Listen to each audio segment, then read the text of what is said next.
রাতে পিপল্লার আনাগোনা রিজিক বাড়ার আলামত। হঠাৎ মন ঘাবড়ে যাওয়া আল্লাহর জিকিরের সংকেত। ঘুমের মধ্যে ভয় পাওয়া রুহানি বোঝা বা কুদৃষ্টির লক্ষণ।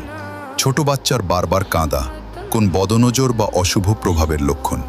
স্বপ্নে সাপ দেখা শত্রুতা বা হিংসার আলামত। স্বপ্নে বারবার কাউকে দেখা তার জন্য দোয়া বা স্মরণের ইঙ্গিত। বারবার অসুস্থ হওয়া গুনাহের কাফফারা। বাড়িতে মাকড়সার আধিক্য অমঙ্গলের আলামত ধরা হয়। হঠাৎ রিজিক কমে যাওয়া আল্লাহর পক্ষ থেকে পরীক্ষা। স্বপ্নে প্রিয়জনের মৃত্যু দেখা তার জন্য দোয়ার প্রয়োজনীয়তা বোঝায়। বৃষ্টির হঠাৎ থেমে যাওয়া আল্লাহর অসন্তুষ্টির আলামত। ঘরে কোনো পাখির আগমন সুসংবাদের লক্ষণ। বিড়ালের বারবার দরজায় আসা অনেক সময় রিজিকের ইশারা হয়। হঠাৎ আর্থিক ক্ষতি হওয়া পরীক্ষা বা সতর্কবার্তা।